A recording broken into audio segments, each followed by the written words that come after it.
여러분, 베스트의 적이 뭔지 아십니까? 베스트의 적.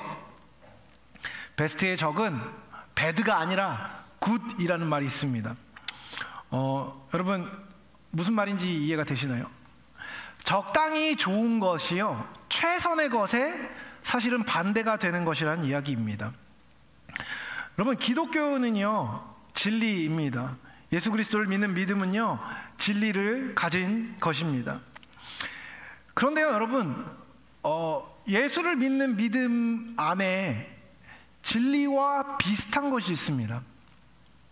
여러분, 그럼 진리와 비슷한 것은 진리입니까? 아니면 진리가 아닙니까? 여러분, 거의 진리에 가까운 것은요, 진리가 아닙니다.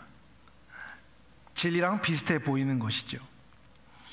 여러분, 우리는요, 참된 것을 구분할 줄 알아야 합니다. 그리고 이를 위해서 기독교의 핵심인 예수님에 대해서 바르게 알아야 하는 것입니다. 제가 가끔 드는 비유가 있는데, 제가 옛날에 좋아했던 만화책이 있습니다. 가텐즈 테러라고 혹시 들어보셨는지 모르겠는데, 의사가 나오는 만화책입니다. 벌써 제가 학생 때니까 여러분 굉장히 오래된 만화책이죠. 근데 그 만화책에서 어떤 의사에게 엑스레이 읽는 법을 가르쳐주는 에피소드가 있습니다. 어떤 약간 츤데레 같은 느낌의 그러니까 외과 과장이죠. 외과 과장인 선생님이 이제 갓 들어온 전공의에게 엑스레이를 잘 읽는 방법을 가르쳐주겠다고 얘기하면서 엑스레이 샘플을 하나 줍니다. 그것을 하기 전에 매번 엑스레이를 잘못 읽어서 어떻게 하면 잘 읽을 수 있냐고 물어보니까 이거를 가지고 계속 연구해보라고 하면서 일주일 동안 이것만 보라고 이야기를 하는 거예요. 여기서 병을 찾을 수 있으면 너는 명의가 될 수 있을 거다라고 얘기합니다. 그래서 그 의사가 열심히 그 엑스레이를 쳐다보는데요, 병을 도저히 찾을 수 없는 겁니다. 일주일이 지나고 선생님이 불렀는데 가서 뭔지 못 찾겠어요 이러니까 그 선생님이 얘기하는 거예요. 뭔지 못 찾는 게 당연하다. 이거는 병이 없는 건강한 사람의 엑스레이니까. 얘기 듣고 나서 이 전공의가 어땠을까요? 너무 열받는 겁니다. 엿먹이는 것도 아니고, 야, 일주일 동안 이것만 계속 찾아봤는데 없잖아. 너무 화가 났어요. 그래서 막 열받아서 막 뛰쳐나갔습니다. 저 선생님, 나 아끼는 사람이 아니었어. 근데 나중에 응급실에 가서 엑스레이를 보는데 어디가 아픈지가 보이는 거예요. 뭐가 보이고 다 보이는 거예요. 왜 그걸 알게 되었을까요? 여러분, 병을 찾기 위해서 중요한 건 병이 들지 않은 상태의 온전한 상태를 알아야지 잘못된 것인지 아닌지를 식별할 수 있다라는 내용이었습니다. 그것이 저한테 큰 인사이트가 되었습니다. 여러분, 우리가 거짓된 것, 잘못된 것을 구별하기 위해 필요한 것은요, 뭐가 어떤 방식으로 잘못되었는지가 아닙니다. 오히려 올바른 것을 알 필요가 있는 것이지요. 여러분 혹시 한국어 잘하십니까? 잘하죠, 다들? 그렇죠? 여러분, 근데 한국말을 잘한다는 것은 뭘 의미할까요? 말을 많이 써봐서 말이 어떤 게 맞는 건지 틀린 건지 아는 겁니다. 근데 여러분, 그게 꼭 문법을 다 알아야 되나요? 뭐 두음 법칙을 알아야 되고 뭘 알아야 되고 뭘 모르면은 여러분 국어를 할 수 없습니까? 여러분, 외국 사람들이 한국말을 할 때 틀린 말을 하잖아요. 은는이가 이런 거 이상하게 붙이고 할 때 여러분, 그건 틀린 거야 라고 얘기합니다. 그러면 왜 틀린 거야 라고 얘기하면 여러분 이유를 다 설명할 수 있나요? 국문과 나온 사람 아닌 이상 사실 다 설명하는 건 쉽지 않습니다. 그런데요, 틀린 걸 압니다. 왜요? 맞는 걸 알기 때문입니다. 여러분, 우리가 기독교 신앙을 가지고 이 땅 가운데서 거짓된 가르침, 미혹하는 가르침, 어려운 가르침 앞에서 흔들리지 않으려면요, 예수님을 제대로 알아야 합니다. 그것이 우리로 거짓 가르침과 미혹으로부터 지켜주는 방패가 되며 영적인 감각을 길러주기 때문입니다. 여러분, 예수를 무엇으로 아십니까? 예수를 주라 시인하고 구원을 받은 사람과 그렇지 않은 사람의 차이는 무엇입니까? 왜 누구는 흔들립니까? 왜 누구는 흔들리지 않는 것입니까? 왜 누구는 한동안 교회에 열심히 나왔다가 나오지 않고, 왜 누군가는 열심히 안 나왔다가 나오기도 하고, 왜 그러는 겁니까? 여러분, 흔들리지 않는 신앙을 갖는 근거는 무엇입니까? 저는 오늘 본문 말씀을 함께 보면서 그것에 대해서 생각해 보기 원합니다. 요한일서는 예수님 초대교회 사도들이 이제 죽고 요한 사도만 남았을 정도의 시기에 쓰여진 서신이라고 이야기할 수 있습니다. 여러분, 근데 그때 예수님을 따르던 사람들은요, 예수님의 다시 오심이 멀지 않을 것이라고 생각했습니다. 왜 그러냐면 예수님께서 살아계실 때에 예수님이 직접 내가 다시 올 것이다 라고 얘기한 육성을 들은 사람들이 남아 있었기 때문이에요. 여러분, 예수님이 다시 올 거라고 얘기했는데 예수님이 다시 온다는 얘기를 들었을 때 당연히 이제 곧 올 거라고 생각하지 않았겠습니까? 그런데 여러분, 생각보다 예수님이 오시지 않는 겁니다. 그리고 그 와중에 거짓된 가르침이 막 득세하기 시작했습니다. 마지막 때라 라고 얘기하는 이유는 그것입니다. 말세라고 불리는 시기가 다가왔고 그런 시기를 우리가 살고 있다는 것을 사도 요한이 얘기하고 있는 것이죠. 여러분, 이 마지막 때는요, 혼돈한 당대의 상황에 대한 표현이라고 이야기하면 되겠습니다. 여러분, 예수님께서 가셨기 때문에 이제 다시 오시기만 하면 모든 것이 종료된다는 점에서 지금의 때는 마지막 때가 맞습니다. 그리고 이 마지막 때에 사탄이 더욱더 주의 성도들을 공격할 것은 너무 명확한 일입니다. 왜 그런지 아십니까? 사탄은요, 어차피 하나님 앞에서 온전한 삶을 선택하지 못했습니다. 그는 파멸할 수밖에 없고 영원한 벌에 떨어질 수 없는 운명을 갖고 있습니다. 그리고 그 사탄은요, 자신의 임박한 파멸을 혼자 맞을 생각을 갖고 있지 않습니다. 그에겐 악의가 가득하기 때문에 그는 구원받은 성도들, 그리고 장차 천국에서 영원한 생명을 누릴 성도들을 투기하고 질투합니다. 그래서 그 사탄은 성도들의 멸망을 바라고 계속해서 미혹하고 속이고 온전한 길에서 떠나게 하려고 애씁니다. 그리고 그와 같은 애씀이 열매를 맺은 바가 있었습니다. 초대교회에서도 그러했던 것이지요. 여러분, 18절에 보면요, 아이들아, 지금은 마지막 때라. 적그리스도가 오리라는 말을 너희가 들은 것과 같이 지금도 많은 적그리스도가 일어났으니 그러므로 우리가 마지막 때인 줄 아노라 라고 사도 요한이 이야기합니다. 여러분, 여기서 얘기하는 적그리스도는요, 이 본문에 의하면 교회에 있다가 교회의 가르침을 거부하고 자신만의 사상을 만들어서 나간 이단을 이야기합니다. 보통 본문이 말하는 적그리스도는 어떤 존재이냐라고 얘기할 때 영지주의자라는 이야기들을 많이 합니다. 이 영지주의는 굉장히 다양한 형태로 나타나지만 여기 본문에서 그리고 있는 사람들은 보통 예수님이 어떤 분이신지에 대해서 교회가 갖고 있는 생각과 다른 생각을 갖고 있었던 사람들을 이야기하는 것입니다. 이 이단은 크게 두 가지 극단으로 나뉘었다고 합니다. 하나는 예수님의 하나님 되심을 부정하는 것이었습니다. 예수님은 존경받을 만한 인간 선지자였지만 하나님은 아니다라고 얘기하는 이단이 있었습니다. 또 다른 이단이 있는데 그것은 예수님의 인성을 부정하는 것이었습니다. 예수님은 인간의 모습을 가지고 이 땅에 오신 것처럼 보였지만 사실은 육신이 아니고 우리는 그것을 환상을 본 것이고, 그분은 이 땅에 오셔서 신성을 잃지 않고 오셔서 인간의 모습을 보이셨지만 인간은 아니었다는 것이죠. 사람으로서 그리스도가 행하고 당한 모든 일들은 정말 사람으로서 그렇게 당한 게 아니라 겉으로만 보였을 뿐이라고 주장하는 것이 이 이단의 핵심이었습니다. 여러분, 이것은요, 예수님의 실제 나타나심 그리고 그분의 가르치심, 사도들이 배우고 알았던 것과 다른 것이었습니다. 이 거짓된 가르침은요, 예수님의 지위를 인정하는 듯한 뉘앙스로 말했습니다. 예수님은 너무 대단한 분이기 때문에 인간의 몸을 입었을 리 없어 라고 한편은 얘기했고, 또한 만약에 하나님이라면 이 시간과 공간에 제약받을 리가 없어, 그분은 선지자였어 라고 이야기합니다. 이것은요, 예수님의 하나님 되심을 격화하고 예수님을 이해하는 것을 자기의 이해의 범위로 끌어내리는 것이었습니다.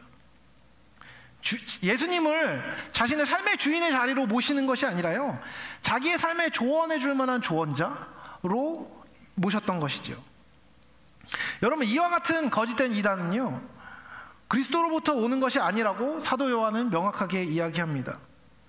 여러분, 이 적그리스도라는 표현은요, 요한서신에 많이 등장합니다.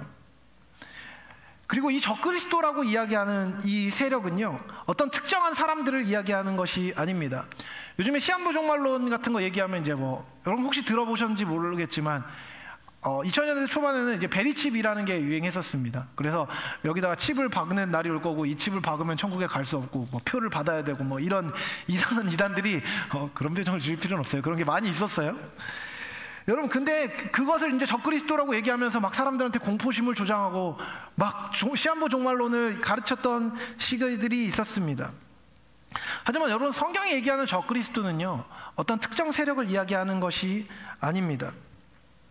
오히려 그리스도의 예수의 생명과 그분의 사역, 그분의 속성을 대적하는 모든 것이며 그리스도의 자리를 바꾸어 가지려고 하는 모든 것을 이야기합니다. 여러분, 이단은요, 죄와 어원을 비슷하게 하는데 이단이란 말은 끝이 꺾였다는 얘기입니다. 다른 말로 하면 모든 성경의 논리 안에 있는 용어나 이런 것들을 부정하는 게 아니라 제일 중요한 끝에 이르는 것, 목적에 이르는 것을 비트는 것입니다. 그렇기 때문에 우리는 이단을 분별할 필요가 있는 것입니다. 여러분, 교회 안에도 이단적인 가르침을 갖고 오는 사람들이 있다는 것 아십니까?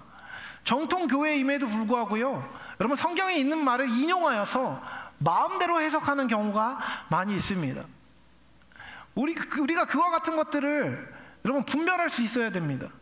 그리고 분별하기 위해서 여러분, 우리는 하나님을 아는 지식, 그리스도를 아는 지식, 성령을 아는 지식 안에서 계속해서 자라야 하는 것입니다. 여러분, 이와 같이 적그리스도의 위협을 받고 있던 교회와 성도에게 요한이 이야기하는 것이 있습니다. 바로 20절입니다. 너희는 거룩한 자에게서 기름 부음을 받고 모든 것을 아느니라. 이게 무슨 말이죠? 여러분, 예수님을 믿게 되면요, 사실 성령께서 오셔서 우리에게 참된 것이 무엇인지에 대한 감각을 심어주신다는 것입니다. 여기서 말하는 거룩한 자는요, 성령님을 말합니다. 기름 부음을 받았다는 것은 성령께서 그들의 내면에 역사하셔서 그들에게 충만히 임하셨고 그리스도를 그 안에서 증언해서 성육신하신 예수님의 복음에 대해서 깊이 깨닫게 되었다는 것을 말합니다. 성령의 기름 부으심은 우리가 하나님을 아는 지식을 갖게 합니다. 성령의 역사는 우리의 영혼을 거듭나게 하고 더러운 핵심에서 씻김을 받아 거룩한 삶을 살도록 하는 것입니다. 이 알미 우리로 확신 가운데 거하며 우리를 거짓된 가르침으로부터 보호해 주는 것입니다. 여러분 그리스도를 무엇으로 알고 계십니까? 영국의 목회자인 마이클 리브스 목사님은 자신의 저서 그리스도 우리의 생명에서 책을 쓰면서 이렇게 열고 있습니다. 하나님의 완전하신 아들 예수 그리스도는 성부의 사랑받는 독생자요, 천사들의 노래요, 창조의 논리요, 위대한 경건의 신비요, 무한한 생명의 원천이요, 우리의 위로와 기쁨이시다. 여러분, 이것은 그의 신앙 고백이지만 성경이 알려주는 그리스도 예수에 대한 설명의 나열이기도 합니다. 여러분, 성경이 말하는 예수님은요, 성부의 독생자이시며 우리를 향해서 그리스도의 직분을 행하신 성자 하나님이십니다. 그렇다면 여러분, 예수의 그리스도이심이란 무엇입니까? 여러분, 그리스도란 말의 뜻이 뭔지 아십니까? 그 말 자체의 뜻은요, 기름 부음 받은 자라는 뜻입니다. 여러분, 성경에서, 특별히 구약 성경에서 기름 부음을 받는 사람은 딱 세 부류가 있습니다. 첫 번째, 제사장입니다. 두 번째, 선지자입니다. 세 번째, 왕입니다. 여러분, 예수의 그리스도 되심은요, 그분이 제사장과 선지자와 왕의 직분을 수행하셨다는 것을 보여주는 것입니다. 여러분, 제사장으로서 예수님께서 하신 일은 무엇인지 아십니까? 그분은 중보의 직무를 담당하셨습니다. 여러분, 구약에서 제사장은 무슨 일을 한 사람입니까? 그는 하나님께로 백성의 죄를 가지고 나아가서 희생제물을 드렸습니다.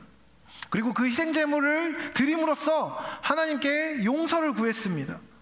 그리고 백성의 죄를 용서함을 받고 거룩한 백성으로서 온전한 상태로 하나님께 나아갈 수 있도록 돕는 일을 한 것이 이 제사장의 일이었습니다. 여러분, 이것은 제한적인 것이었습니다. 그래서 제사장 앞에 나아가서 제사를 드리고 죄 없이 함을 받은 뒤에 하나님 앞에 나아가 예배하고 하나님께 기도하고 하나님께 간청할 수 있는 상황이 되었던 것입니다. 근데 여러분, 예수님은요, 죄가 없으신 제사장이자 스스로가 흠없는 제물로서 당신을 하나님께 드리셨습니다. 자기를 버리셔서 우리를 살리신 것이지요. 그리스도는 당신의 제사장 되심으로 말미암아 우리에게 당신의 사랑을 보이신 분이십니다. 이것이 객관적인 그리스도의 제사장 된 직무입니다. 여러분, 예수님이 그리스도로서 선지자의 직무를 행하셨다는 것은 무엇입니까? 그분은 말씀이셨지만 육신이 되어서 이 땅 가운데 진리를 가르쳐 주셨습니다. 여러분, 선지자의 직무가 뭔지 아십니까? 그릇된 길을 가고 있는 이들에게 진리를 외치는 것입니다. 참된 방향을 알려주는 것입니다. 무지와 어둠으로 말미암아 참된 길을 모르는 이들에게 하나님의 진리를 지도하고 외치는 것, 그것이 선지자의 직무입니다. 근데 여러분, 이 선지자의 직무는요 매우 한정적인 것이었습니다. 시간과 공부 안에 얽매여서 그가 사역하고 그가 얘기하는 곳에서만 효과가 있었습니다. 여러분, 이 선지자의 가르침은 언제나 효력이 있었을까요? 아닙니다. 많은 사람들이 그 가르침을 거부하고 이해하지 못했습니다. 그러나 그것을 거부하고 이해하지 못해도 사랑으로 진리를 계속해서 말하는 것이 선지자의 직무였습니다. 여러분, 이 직무를 그리스도께서 이 땅에서 어떻게 행하셨습니까? 죽음에 이르기까지 삶으로 선포하시고 그 선포를 전달하게 하심으로 말미암아 그분은 진리를 우리에게 알려주셨습니다. 그를 핍박하고 배신했던 이들을 향하여서 하나님의 살아계심과 하나님의 거룩하심과 하나님의 사랑을 선포하시고 알려주셨던 것입니다. 네, 여러분, 이 일을요 어떻게까지 하셨습니까? 그분은 죽기까지 행하셨습니다. 그것이 선지자의 직무를 이 땅 가운데서 그리스도께서 행하신 객관적인 내용입니다. 또한 여러분, 그분이 왕으로서 이 땅 가운데서 행하신 일은 무엇입니까? 여러분, 원래 왕의 이 일은 무엇이죠? 백성들의 행복을 증진시키는 것입니다. 백성들의 행복을 증진시키기 위해서 왕은 백성들을 다스리고 질서를 잡습니다. 여러분, 그분은요 이 땅의 백성들을 통치할 권리를 완벽하게 가지신 분이셨습니다. 그러나 그분은 당신의 권리를 먼저 주장하고 지배하고 군림하는 방식으로 통치하신 것이 아니라 책임을 다하십니다. 백성의 죄를 대신 짊어지고 대가를 치르시고 군림으로 통치하신 것이 아니라 사랑으로 통치하셨습니다. 그분은 높아지고 자기를 높이며 자기를 드러내므로 자기를 주장하는 것이 법칙인 세상에서 낮아짐으로 자신을 내어주셨고 이를 통해 성도를 사랑의 나라로 옮기셨습니다. 여러분, 중보의 직무를 담당하시는 제사장으로서의 그리스도, 말씀으로 진리를 지도하신 선지자로서의 그리스도, 또한 백성의 죄를 짊어지고 책임을 지신 그리스도, 왕으로서의 그리스도, 이 모든 것이 보여주는 것은 무엇입니까? 그분은 세상의 법칙을 거스르고 뛰어넘어서 이 땅 가운데서 사랑하는 자들을 위해서 모든 것을 내어주신 하나님이시라는 것입니다. 그분은 참 하나님이시요 참 인간이셨으며 그분이 하나님이 아니라고 이야기하면 설명할 수 없는 구원의 신비에 대한 가장 완전한 계시였습니다. 여러분, 이것이 성경이 얘기하는 객관적인 예수님에 대한 언급이며 그 언급에 대한 있는 그대로의 해석입니다. 근데요, 여러분, 이 객관적인 그리스도에 대한 정보가 여러분에게는 어떻게 다가가고 있습니까? 예수를 여러분 어떻게 아십니까? 예수를 무엇이라고 여기십니까? 여러분, 교회에서, 강단에서, 특별히 이 강단에서 저도 이 진리를 설명하고 소개한 일을 수없이 행했습니다. 여러분, 그 객관적인 사실, 교회 학교에서 가르쳐주는 그 사실에 대해서 모르는 사람이 생각보다 많지 않습니다. 교회에 여러 번 다녔다면 말이지요. 근데 여러분, 그것이요 여러분에게 왜 주관으로 다가오고 확신으로 다가오고 내 삶의 가치로 여겨지지 않습니까? 그것은요 그리스도를 참되게 보지 못하기 때문입니다. 17세기 영국의 청교도인 존 오웬 목사님은요 그리스도의 영광을 보는 방식이 두 가지라고 이야기합니다. 하나는 이 세상에서 믿음으로 보는 것으로 그 믿음은 보이지 않는 것들의 증거라고 서술합니다. 또 하나는 바라봄이라고 표현하는데 이것은 그리스도의 영광을 주목하는 것입니다. 즉 영혼 속에서 직접 그리스도의 영광을 바라보는 것을 이야기합니다.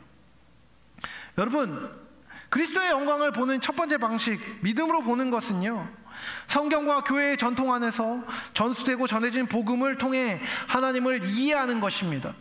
제가 설교 말씀을 전하거나 아까 전에 얘기한 객관적인 정보에 대해서 나열하고 여러분에게 전달할 때 여러분 그 내용 자체를 이해하게 될 수 있습니다. 이것은 아름답고 선한 것이며 이걸 자체를 통해서 누리는 유익도 너무나 큽니다. 하지만 여러분, 인간의 지성만으로 그리스도를 성경과 전통을 통해 파악하는 것에는요, 분명 한계가 있습니다. 순수하게 이 지식에 매달리는 것만으로는 구원에 이르는 지혜에 충분하게 이르지 못합니다. 그래서 여러분, 우리는요, 이 두 번째 방식, 바라봄으로 그리스도의 영광을 볼 수 있어야 합니다. 예수님은 요한복음 17장에서 제자들이 아버지를 보게 해달라고, 그분의 영광을 보게 해달라고 기도했습니다. 이것은요, 성경과 말씀에 대한 믿음으로 하나님을 보는 것을 배제하는 것이 아닙니다. 하지만 우리의 영혼의 성향이 변화되는 경험을 하기 위해서는요, 그리스도를 통해 드러나는 하나님의 영광을 보아야 합니다. 여러분, 그리스도의 영광을 본다는 것은 무엇입니까? 그리스도께서 여러분의 인격에 부딪혀 들어오는 것입니다. 여러분, 여러분의 삶에 예수님이 부딪혀 들어오는 공간은 어디 있습니까? 부딪혀 들어오는 시간은 언제 있습니까? 여러분, 여러분의 삶에 구체적인 고통 가운데 예수님이 찾아올 수 있다고 생각하십니까? 누군가가 왕따를 당하고 있을 때, 누군가의 가정 안에 불행한 일이 생겼을 때, 누군가의 관계 안에 문제가 생겼을 때, 여러분, 예수님께서 그 문제를 해결할 수 있는 분이시라고 여러분은 알고 계십니까? 믿고 계십니까? 그리고 그 효력이 발휘되고 있습니까? 여러분, 그 효력이 발휘되려면요, 진짜로 나타나려면요, 그리스도께서 여러분의 인격에 부딪혀 들어오시고 그분의 빛이 비춰지는 것을 경험해야만 합니다. 여러분, 찬양 가운데, 말씀을 듣는 가운데, 기도하는 가운데 하나님께서는 우리의 지성과 인격에 말을 건네십니다. 이 은혜는 거룩하신 자인 성령의 기름 부음이라고 표현되기도 합니다. 성령의 세례라고 표현되기도 합니다. 그리스도를 증언하시는 성령께서 우리의 마음에 찾아오셔서 우리에게 그리스도의 사역의 의미와 사랑, 은혜를 알게 하심으로 우리가 그분을 보게 하는 것입니다. 그분이 우리의 인격 안에 들어오고 우리가 그분 안에 거하게 되는 것입니다. 여러분, 성도가 된다는 것은요, 이 은혜를 맛보고 이 힘을 힘입어서 구체적인 삶의 자리에서 살아간다는 것을 의미합니다. 여러분, 성도가 된다는 것은요, 가스라이팅을 얘기하는 게 아닙니다. 여러분, 여러분 예수님 믿으세요. 예수님 믿으면 좋은 일이 일어납니다. 예수님 이름 믿으면 복이 있어요. 예수님의 이름만 믿으면 모든 문제가 해결돼요 라고 얘기하는 것을 여러분이 아멘 아멘 아멘 아멘 아멘 하면서 그냥 막 될 거야 될 거야 될 거야 될 거야 한다고 해서 여러분, 이 일이 여러분의 삶 가운데 실제가 되는 것이 아닙니다. 그것으로 전혀 되지 않는다는 것을 여러분 아실 겁니다. 긍정적인 생각, 적극적 사고, 최선을 다해서 한다고 내가 설득되지 않습니다. 나의 우울함이 사라지지 않습니다. 나의 병이 사라지지 않습니다. 여러분, 그것이 아닙니다. 하나님의 은혜는 그런 것이 아닙니다. 여러분, 긴 시간 동안 교회 생활을 했지만 신앙을 떠나거나 교회를 떠나는 사람들은 어떤 것입니까? 단순히 제대로 교회 생활을 하지 않았거나 성실하게 교회를 오가지 않았기 때문에 은혜에서 멀어지는 것이 아닙니다. 오히려 하나님의 살아계심과 그리스도의 십자가의 부활을 성령으로 알게 되는 은혜의 경험을 하지 못했거나 그 경험을 했음에도 불구하고 그 은혜를 계속 찾고 그 은혜 안에 머무르는 것에 실패했기 때문입니다. 그 은혜의 경험을 하고 영혼의 성향이 변화되면 하나님의 사심과 예수의 그리스도 되심을 부정할 수는 없습니다. 그 기쁨이 너무나 크고 현존적이기 때문입니다. 여러분, 그 기쁨을 누리는 사람은요, 그 기쁨 자체가 그리스도의 사심을 증거하는 선포가 됩니다. 여러분, 성도가 이 땅 가운데서 온전히 서야 하는 목적, 목회자가, 교회가 신자를 바로 세워야 되는 궁극적인 목적이 뭔지 아십니까? 이 땅의 많은 사람들이 그 성도들의 삶에 있는 기쁨과 은혜를 보고 그리스도의 영광을 보게 하려는 것입니다. 믿음의 삶과 능력이 그리스도의 영광을 바라보는데 가장 탁월하게 작용하기 때문입니다. 참 그리스도인으로 살아가는 것은 그 자체로 다른 성도를 붙잡는 가장 강력한 힘이 되며 더 나아가 전도의 능력이 될 수 있는 것입니다. 여러분, 성령께서 비추어 주셔서 여러분이 그리스도를 알게 되었다고 생각해 보십시다. 실제로 그런 사람들이 여기 많이 있을 겁니다. 예수님이 여러분을 만나주셨고 여러분의 삶의 주인이 되시겠다고 약속하셨고 여러분은 그 약속에 응답하여서 예수님을 삶의 주인으로 모셨습니다. 그런데 여러분, 왜 여전히 연약함 가운데, 패역함 가운데 머물러 있습니까? 그것은요, 그 예수를 우리의 삶의 구체적인 자리로 초청하는 것에 실패하기 때문입니다. 여러분, 우리의 내면 깊숙한 곳에 있는 그분의 주인 되심을 삶의 구체적인 자리로 가져오지 않는 것입니다. 그렇게 우리는 그분의 주인 되심이 있음에도 불구하고 그것을 내면 깊숙한 곳에만 남겨둔 채 껍데기는 세상을 쫓는 삶을 살게 됩니다. 예수님이 우리의 주인의 자리에서 삶의 모든 부분에서 드러나기 위해 필요한 것은 무엇입니까? 예수님을 보아야 하는 것이죠. 예수님을 알아야 되는 것이죠. 그리고 여러분, 예수님을 알 때의 기쁨을 누리게 해달라고 기도해야 하는 것입니다. 여러분, 예수님이 여러분의 삶에 능력 있는 분이 아니게 되면 그 순간 성도로서의 삶은 없어지는 것입니다. 껍데기가 되어버리는 것이죠. 너무나 사랑하는 광주교회 청년 여러분, 제가 하나님 앞에서 부끄럽게 여기는 것은 무엇인지 아세요? 여러분이 저를 보면서 예수님을 보지 못할 때 제가 부끄럽게 여깁니다. 제 삶이 여러분에게 예수님을 믿고 사는 삶이 얼마나 아름답고 기쁜 것인지를 충분히 전달하지 못할 때 전 너무 마음이 안타깝고 너무나 가슴이 아픕니다. 알고 있습니다. 저의 인간의 힘으로 되어지는 것이 아님을 알고 있습니다. 하지만 한편으로 하나님 앞에 제가 구하는 것은 예수님을 향한 사랑과 예수님을 누리는 그 기쁨이 내 삶에 있어서 그것이 여러분에게 충분히 전달되고 그 전달되는 것이 여러분이 예수님을 향하도록 하는 것이 저의 가장 큰 소망입니다. 여러분, 불러도 좋은 예수님의 이름을 부르고 그분의 지혜와 사랑, 영향력 안에 살아가기를 소망해야 하며 그 삶의 기도와 말씀에 헌신하고 마음과 의지를 드려야 합니다. 이것을 예수 안에 거하는 것이라고 말하는 것입니다. 여러분, 죄송한 얘기입니다. 제가 잘 알고 있습니다. 여러분이 오후 2시에 이 어정쩡한 시간에 청년부 공동체라고 모여서 함께 예배하려고 하고 함께 애쓰고 함께 하나됨을 이루기 위해서 노력하고 함께 사랑하려고 애쓰는 수고가 너무나 크다는 것을 알고 있습니다. 여러분의 마음 안에 좋은 마음이 있다는 것을 제가 너무나 잘 알고 있습니다. 근데 그거 아십니까? 여전히 부족합니다. 우리는요, 인간적인 마음으로 서로 연결되기 위하여서 모이는 것이 아닙니다. 예수님을 사랑하는 마음으로 그 예수님을 사랑하는 기쁨을 함께 누리며 내 안에 부족한 것을 상대방 안에 있는 그 기쁨으로 함께 도전받으며 함께 하나님을 알아가며 그 기쁨으로 거룩한 삶을 현실 가운데서 살아내기 위해서 모이는 것입니다. 여러분, 이를 위해 필요한 게 뭔지 아십니까? 헌신입니다. 여러분, 이 헌신은요, 자, 좀 더 나와서 찬양팀도 섬기고 뭐도 하고 임원도 하고 리더도 하고 그 헌신을 얘기하는 게 아닙니다. 여기서 얘기하는 헌신은요, 여러분의 마음과 삶을 예수님을 사랑하는 마음에 드리는 것입니다.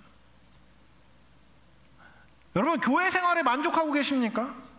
어떻게 만족할 수 있습니까? 무엇이 여러분의 교회 생활을 만족스럽게 합니까? 옆에 있는 재밌는 사람들과의 재밌는 교제가 여러분을 만족스럽게 합니까? 예, 그것도 좋은 것입니다. 나쁘다고 얘기하지 않겠습니다. 하지만 여러분, 교회 생활에서, 신앙 생활에서 여러분의 삶이 올바르게 되고 있는지 아닌지를 판단할 수 있는 유일한 척도는 여러분이 예수 그리스도를 계속해서 알아가며 사랑하는 그 과정 가운데 있느냐 없느냐일 것입니다. 그리고 그 예수를 사랑함으로 예수를 누리고 삶 안에 기쁨이 있는지 없는지 확인하는 것입니다. 여러분, 이 기쁨은요, 도파민 뿜뿜의 기쁨이 아닙니다. 오히려 이 기쁨은요, 진리 안에 있고 그 진리가 내 삶의 온전한 방향으로 나를 인도하고 있고, 혹시 아픈 가운데 있고 연약한 가운데 있고 어려운 가운데 있어도 예수께서 객관적으로 보이신 그 중보의 직분과 우리를 향해 진리를 가르치신 것과 그 사랑이 내 삶의 현존으로 가득하여서 그것이 내 삶의 충분한 이유가 되어서 내 삶을 움직이는 것입니다. 그럴 수 있는 분이심이 우리 안에 보여지고 예수가 우리의 삶의 이유가 되고 그 이유이신 예수님으로 말미암아 온전히 만족하는 그 영광을 보는 것, 그것이 성도의 삶의 목적이며 이유이고 또한 원동력입니다.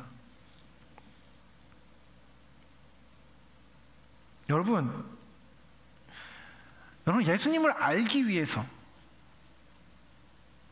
예수님이 여러분의 삶을 완전하게 인도하실 수 있는 분임을 신뢰하기 위하여서 여러분 무엇을 하고 있습니까? 예수님이 하나님이시라면, 예수님이 여러분의 삶의 주인이 되실 수 있는 분이시라면 여러분 그분이 여러분의 삶을 지도하실 수 있도록, 여러분의 삶을 인도하실 수 있도록 여러분 삶의 자리를 내어드려야 하지 않겠습니까? 배워야 하지 않겠습니까? 배웠다면 또한 그것을 실천함으로 익혀야 하지 않겠습니까?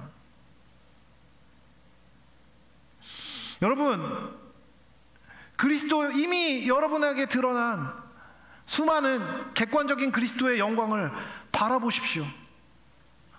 이미 여러분 안에 하셨던 하나님의 일들을 바라보십시오. 여러분 그것들을 바라볼 수 있다면 여러분이 앞으로 하셔야 하는 일들이 보이지 않겠습니까? 여러분 왜 그것을 보지 않고 있습니까? 왜 지금 당장 내 피부에 와닿는 당장 눈앞에 있는 일들만 처리하려고 하십니까? 여러분 그 일들은요, 예수님을 의지하고 예수님이 내 삶에 현현하여서 실제로 능력으로 나타나면 그 문제들을 풀 수 있는 지혜를 주실 수 있는 분이 예수님이십니다. 예수님을 원하고 바라고 기뻐하는 모든 영혼의 활동이 일어나고 있는지를 여러분 보십시오. 여러분 꺼져 있다면 그것이 다시 켜질 수 있도록, 그것이 다시 타오를 수 있도록 그 예수님을 향한 마음의 활동이 일어나 내 삶의 모든 부분이 예수님으로 잠길 수 있도록 기도하십시오. 그 잠김이 빛이 되어 드러나게 하는 일에 여러분 헌신하십시오. 그것이 참된 행복을 누리게 하는 일입니다. 말씀을 마무리하겠습니다. 여러분, 쉬운 설교는 뭔지 아십니까? 구체적인 행동을 하라고 하는 설교입니다. 성경을 읽으세요. 기도를 하루에 10분씩 하세요. 옆에 있는 사람한테 말을 착하게 하세요. 조금 더 친절하세요. 조금 더 누군가에게 관심을 가지세요 라고 말하는 일은요, 어려운 일이 아닙니다. 근데요, 여러분 설교할 때 제가 제일 어렵게 느끼고 또한 우리가 들을 때 가장 어려운 것이 뭔지 아십니까? 여러분의 마음의 활동을 일으켜서 예수님을 더 사랑하는 그 일에 헌신하라는 것입니다. 왜냐하면 생각보다 그 말은 손에 잡히지 않는 것처럼 느껴지기 때문입니다. 지금 당장 내가 무엇을 해야 될지 감이 오지 않는 것처럼 느껴지기 때문이지요. 하지만 기억하십시오. 여러분의 삶은 그리스도와 얼마나 연결되어 있는지에 따라 참된 곳으로 갈 수 있는지 아닌지가 결정됩니다. 그리스도를 바라보십시오. 그리스도를 바라보기 위해서는 여러분 성령이 도우셔야 합니다. 성령의 도우심을 힘입기 위해서는 자신의 의지와 욕심을 버리고 그분께 항복하고 그분의 아름다움을 보여주시도록 간절히 구해야 합니다. 그 구하는 마음, 그 사모하는 마음이 여러분 안에 일어나서 주님께 구하며 그 구함으로 주님을 사랑하는 그 기쁨이 회복되어 여러분의 삶이 참된 의미와 방법이 깨달아지는 은혜가 있기를 축복합니다.